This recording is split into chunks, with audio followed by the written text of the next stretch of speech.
Jai Hind friends, today we will discuss about the atmosphere and air. আমরা কি কখনো চিন্তা করেছি যে আমরা একদিনের মধ্যে 1000 বারেরও বেশি শ্বাস নিচ্ছি? তাহলে এই বাতাসটা আসছে কোথা থেকে, এই বায়ুটা আসছে কোথা থেকে? আমরা কিন্তু এটা কখনো চিন্তা করি না। তাই আজকে হচ্ছে এই আলোচনা এয়ার অ্যান্ড অ্যাটমসফিয়ার। এর আগের ক্লাসে আমরা ডিসকাশন করেছিলাম, আমরা পড়েছিলাম ওয়াটার রিসোর্সেস মানে জল সম্পদ সম্বন্ধে। আজকে আমরা পড়ব বায়ু এবং এই বায়ুমণ্ডলকে নিয়ে। বায়ু এবং বায়ুমণ্ডল নিয়ে আমরা বিস্তারিত আলোকপাত করব। আমরা জানবো যে এই বায়ুটা কি এবং এই বায়ু কি কাজে আমাদের লাগে এবং সমস্যা কি হচ্ছে, বায়ু দূষণ কেন হচ্ছে, এবার বায়ু দূষণকে কিভাবে আমরা প্রতিরোধ করতে পারবো। প্রথমত বলে রাখি যে বায়ু হচ্ছে একটা গ্যাসের মিশ্রণ। একটা গ্যাসের মিশ্রণকে বলে বায়ু, যার মধ্যে রয়েছে নাইট্রোজেন গ্যাস, অক্সিজেন গ্যাস এবং অন্যান্য গ্যাসের মিশ্রণ নিয়ে বায়ু। তাহলে এখানে প্রশ্ন হতে পারে যে আমরা যে বায়ু থেকে শ্বাস নিই, শ্বাস তো নিই আমরা অক্সিজেন গ্যাস, তো এই অক্সিজেন গ্যাসের সাথে কি মিক্স হয়ে অন্য গ্যাসও আমাদের ভিতরে ঢুকে? উত্তর হবে হ্যাঁ, ঢোকে। তাহলে সেটা ক্ষতিকর যেগুলো গ্যাস রয়েছে সেগুলো কিন্তু আমাদের শিরা ধমনীতে পৌঁছায় না, হার্টে পৌঁছায় না। আমরা শ্বাস নিই কিসের সাহায্যে? লাংস অর্থাৎ ফুসফুসের সাহায্যে। এবং এই ফুসফুসের মধ্যেই একটা চেম্বার এমন রয়েছে যেখানে গ্যাসকে পিউরিফাই করে অক্সিজেন যেটা শুদ্ধ সেটাকে ভিতরে নিয়ে যায়, বাকিটা আবার প্রশ্বাসের সাথে বেরিয়ে যায়, কার্বন ডাই অক্সাইডের সাথে সেটা বেরিয়ে যায়। তাহলে বায়ু কি জানলাম যে বায়ু হচ্ছে একটা মিশ্র। এক নম্বর পয়েন্ট ভূমিকা। ভূমিকাতে কি বলছে যে পৃথিবীকে ঘিরে থাকা গ্যাসের স্তরকে বায়ুমণ্ডল বলে। এখানে একটা জিনিস আমি দেখাই দিই যে এটা হচ্ছে পৃথিবী পৃষ্ঠ, অর্থাৎ পৃথিবী পৃষ্ঠ, এর উপরে মানুষজন গাছপালা সমস্ত কিছু কি রয়েছে, চলাফেরা করে বা উপস্থিত রয়েছে, এটা হচ্ছে পৃথিবী পৃষ্ঠ। এবার এই পৃথিবীকে ঘিরে রয়েছে একটা ছাতার মতো, চাদরের মতো মোড়া ছাতার মতো রয়েছে। ঠিক আছে, এটা কি বললাম? পৃথিবী পৃষ্ঠ অর্থাৎ মাটি, মাটি সমতল। ঠিক আছে, এবং এই পৃথিবীকে ঘিরে একটা আস্তর রয়েছে, স্তর রয়েছে ছাতার মতো, লাইক বি অ্যান আমব্রেলা। একটি ছাতার মতো রয়েছে, ছাতার মতো না এটা? তো এই ছাতার মতো যে এই রয়েছে, এটা যে স্তরটা, এটাকে বলে কি? বায়ুমণ্ডল, অ্যাটমসফিয়ার। এবার এই বায়ুমণ্ডলের মধ্যে কয়েকটি স্তর রয়েছে, কয়েকটি স্তর রয়েছে এবং এই স্তরগুলির এক একটি গুরুত্ব রয়েছে। পাখি উড়ে একটি স্তরে, এবং পৃথিবীর বুকে যে পাহাড় রয়েছে, সব থেকে উঁচু পাহাড়ের নাম কি? মাউন্ট এভারেস্ট, সেটাও একটি লেয়ার পর্যন্ত রয়েছে। এবার যে চৌপর হেলিকপ্টার রয়েছে সেটা একটা স্তরের মধ্যে উড়ে, সেটা আর উপরে যেতে পারবে না, আবার নিচ দিয়ে উড়বে না। আবার যে হট বেলুন যে রয়েছে, প্যারাসুটের মতো হট বেলুন আগুনের সাহায্যে গ্যাস করে যেটা যাচ্ছে, সেই বেলুনও ঘোরার একটা নির্দিষ্ট কি রয়েছে, স্তর রয়েছে। আবার এরোপ্লেন যে রয়েছে, এরোপ্লেন ওড়ারও একটা স্তর রয়েছে, যে এই স্তরে এরোপ্লেন উঠবে। এবার যতই আকাশযান রয়েছে, যেগুলি আকাশযান রয়েছে, কোনো আকাশযান কিন্তু অ্যাটমসফিয়ারকে ক্রস করতে পারে না। এটাকে বলছে কি? অ্যাটমসফিয়ার মানে বায়ুমণ্ডল, অ্যাটমসফিয়ার। এবার এই অ্যাটমসফিয়ারকে যখনই ক্রস করে যাবে তখন এটা হয়ে যাবে কি? স্পেস। কি হয়ে যাবে? স্পেস। স্পেসের বাংলা কি? মহাশূন্য। আর এই অ্যাটমসফিয়ারের মধ্যে কিন্তু গ্যাস রয়েছে বা এয়ার রয়েছে, বাতাস রয়েছে। এই অ্যাটমসফিয়ারের বাইরে কোনো ধরনের বাতাস নেই, সে কারণেই কোনো জীবের অস্তিত্ব অ্যাটমসফিয়ারের বাইরেও নেই। ঠিক আছে, কারণ জীবের বেঁচে থাকতে কি লাগে? অক্সিজেন লাগে, গ্যাস লাগে, বাতাস লাগে। আর অ্যাটমসফিয়ারের বাইরে কোনো ধরনের বাতাস, কোনো ধরনের গ্যাস, কোনো ধরনের বায়ু নেই, সে কারণে অ্যাটমসফিয়ারকে ক্রস করে কোনো জীব দিয়ে বেঁচে থাকতে পারে না। যদি এই অ্যাটমসফিয়ারকে ক্রস করে তাহলে সেই স্পেস ক্রাফট বা রকেটের স্পিড কত হবে? প্রত্যেক সেকেন্ডে তার স্পিড হবে 11.2 কিলোমিটার। যদি আমরা কোনো একটি জিনিসকে ঢিল ছুড়ি এবং সে ঢিলের যদি গতিবেগ প্রত্যেক সেকেন্ডে 11.2 কিলোমিটার হয়, তাহলে কিন্তু আমরা অ্যাটমসফিয়ারকে ক্রস করতে পারবো। তাহলে কি হচ্ছে? রকেটের স্পিড কত হচ্ছে? প্রত্যেক সেকেন্ডে 11.2 কিলোমিটার। এবং এই 11.2 কিলোমিটার স্পিডে বা গতিবেগে রকেট অ্যাটমসফিয়ারকে ক্রস করে মহাশূন্যে যায়। তো এই অ্যাটমসফিয়ারকে ক্রস করতে স্পিড লাগবে 11.2 কিলোমিটার। এবং এই অ্যাটমসফিয়ার বা বায়ুমণ্ডলের মধ্যে সমস্ত বায়ুগুলো রয়েছে, এবং বায়ুমণ্ডল যে কনসিস্ট হয়েছে যেসব গ্যাস নিয়ে, সমস্ত গ্যাস এই অ্যাটমসফিয়ারের মধ্যে রয়েছে। এবং এই অ্যাটমসফিয়ারের মধ্যে সবগুলো লেয়ার রয়েছে, স্তর রয়েছে বায়ু। ঠিক আছে। তারপর তাহলে এটা কি হলো, ছাতার মতো যে স্তরটি পৃথিবীকে আবদ্ধ করে রেখেছে সেটা কি বলে, অ্যাটমসফিয়ার বা বায়ুমণ্ডল। এখানে সংজ্ঞাটা কি, পৃথিবীকে ঘিরে থাকা গ্যাসের স্তরকে বায়ুমণ্ডল বলা হয়। ঠিক আছে। তারপরে বায়ুর গঠন, কম্পোজিশন অফ এয়ার। বায়ুর গঠন খুব মনোযোগ সহকারে বুঝলে পরে আর মনে হয় না যে দ্বিতীয় বার পড়তে হবে। হচ্ছে কি, যে বায়ুর গঠন বলতে কম্পোজিশন অফ এয়ার, কিভাবে গঠন হয়েছে। প্রথমে আমরা বললাম যে বায়ু হচ্ছে এক ধরনের গ্যাসের মিশ্রণ, এবং এই মিশ্রণটাকে বলা হয় বায়ু বা বাতাস। প্রথমে বলছি কি, বায়ু এক ধরনের গ্যাসের মিশ্রণ, যেটা বললাম। তারপরে হচ্ছে নাইট্রোজেন গ্যাস রয়েছে এর মধ্যে প্রায় 78%। তারপর অক্সিজেন গ্যাস রয়েছে প্রায় 21%, এবং অন্যান্য গ্যাস রয়েছে 1%। ঠিক আছে। তাহলে এইভাবে কম্পোজিশন হয়েছে বা গঠন হয়েছে কিসের, বায়ুমণ্ডলের স্তর, that means layers of atmosphere. বায়ুমণ্ডলের কয়টি স্তর, ট্রপোস্ফিয়ার। এক নম্বর স্তরের নাম হচ্ছে ট্রপোস্ফিয়ার। এর বৈশিষ্ট্য কি, আমরা এখানে বাস করি এবং এখানে আবহাওয়ার পরিবর্তন হয়। এই যে আমি এখানে একটা দেখিয়েছিলাম না, এই যে প্রথম যে লেয়ারটা রয়েছে এটাই হচ্ছে কি, ট্রপোস্ফিয়ার। মানে এই এর মধ্যে আমরা মানুষজন বা অন্যান্য জীব বাস করি বা চলাফেরা করি, এবং এই জায়গাটাতে আবহাওয়ার পরিবর্তন হয়। এটা হচ্ছে প্রথম লেয়ারের বৈশিষ্ট্য, আবহাওয়ার পরিবর্তন। কখনো রৌদ্র, গরম, ঠান্ডা, বর্ষা, কখনো নাতিশীতোষ্ণ তাপমাত্রা, না ঠান্ডা না গরম, আবহাওয়ার পরিবর্তন হচ্ছে। তাহলে এই লেয়ারে মানুষজন থাকে, জীব থাকে, এবং এই স্তরে আবার আবহাওয়ার পরিবর্তন হয়। এটা হচ্ছে বৈশিষ্ট্য। নম্বর স্তর হচ্ছে স্ট্র্যাটোস্ফিয়ার।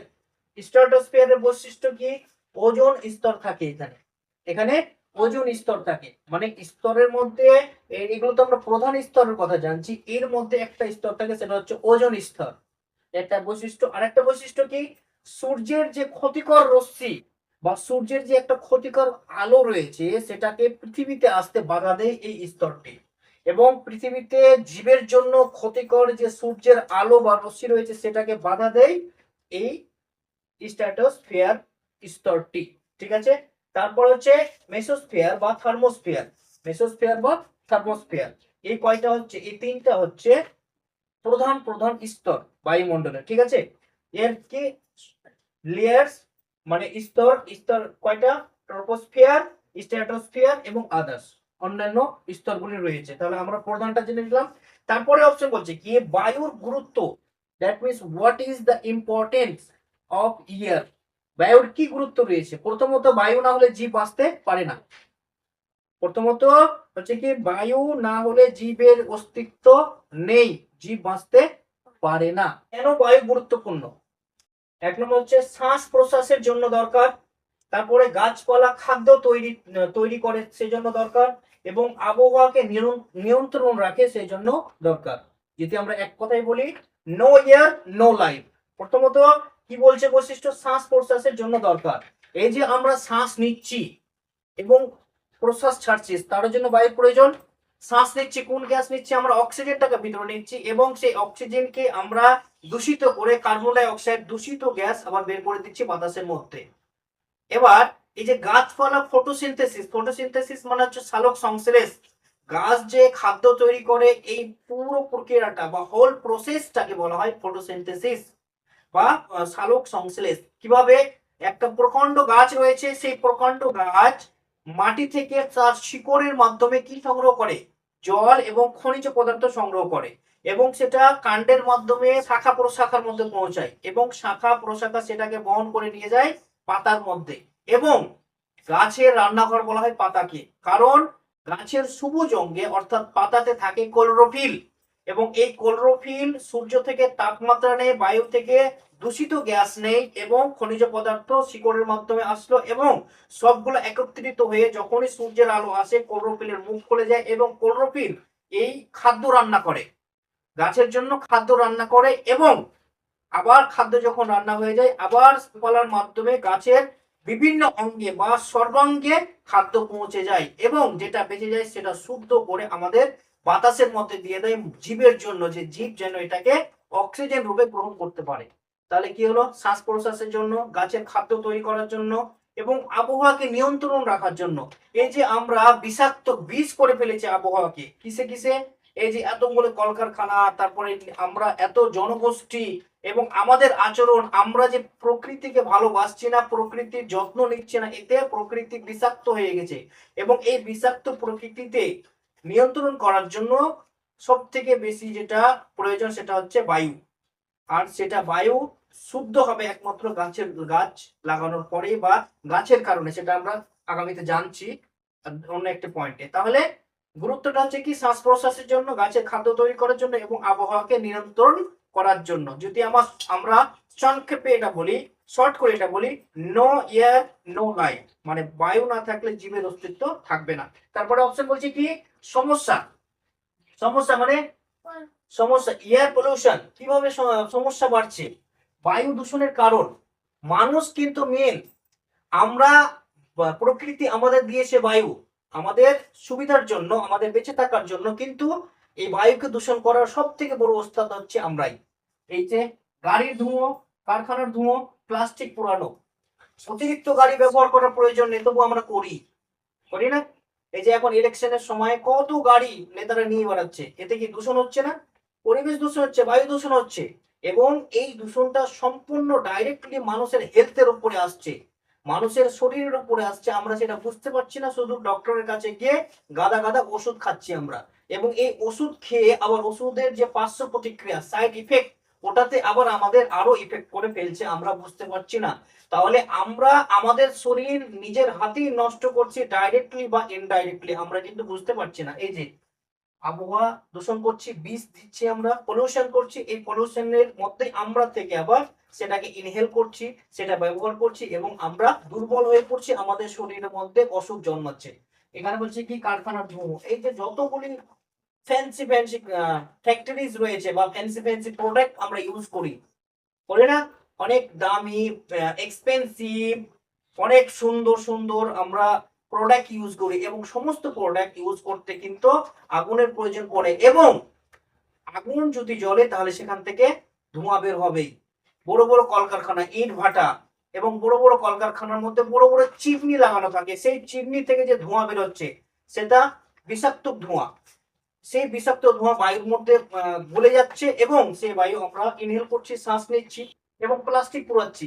বর্তমানে সব থেকে অসুখের মেন কারণ হচ্ছে প্লাস্টিক এবং সব থেকে বড় কারণ হওয়ার পরেও কিন্তু আমরা সকাল থেকে নিয়ে রাত্রে শোয়া পর্যন্ত বা বিছানার মধ্যেও প্লাস্টিকের ব্যবহার ছাড়তে পারছি না। আমরা 24 ঘন্টা সব সময় প্লাস্টিকের ব্যবহার করেই চলেছি এবং এই প্লাস্টিকের জন্য কিন্তু এখন সব থেকে বেশি অসুখ হচ্ছে, ক্যান্সার হচ্ছে, আরো ছোট ছোট বড় অনেক ধরনের অসুখ হচ্ছে প্লাস্টিক পোড়ানোতে। বায়ু দূষণ হচ্ছে। তাহলে বায়ু দূষণের কারণ কি, গাড়ির ধোঁয়া, কলকারখানার ধোঁয়া, প্লাস্টিক পোড়ানো। ফলে কি হচ্ছে, এই বায়ু দূষণের ফলে শ্বাসকষ্ট, রোগ বৃদ্ধি, বিভিন্ন ধরনের অসুখ। 100টা লোকের মধ্যে 90% বা 92-94% লোকের শরীরে অসুখ বেঁধেছেই বাসা।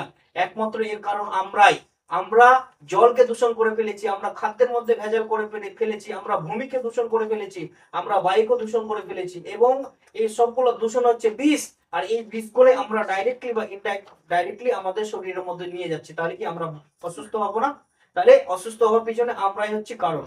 কারণ প্রকৃতিকে আমরা যত্ন করতে পারছি না, প্রকৃতিকে আমরা সংরক্ষণ দিতে পারছি না এবং প্রকৃতি নিজে সংরক্ষণ হয় না, আমাদের দ্বারা দূষিত হচ্ছে এবং সেই দূষিত পরিবেশ থেকে আমরা সেটাকে গ্রহণ করে আমরা অসুস্থ হচ্ছি। তারপরে অপশন হচ্ছে কি, সমাধান। এই যে পলিউশন বা দূষণ, এটাকে সমাধান করব কিভাবে, প্রিভেনশন।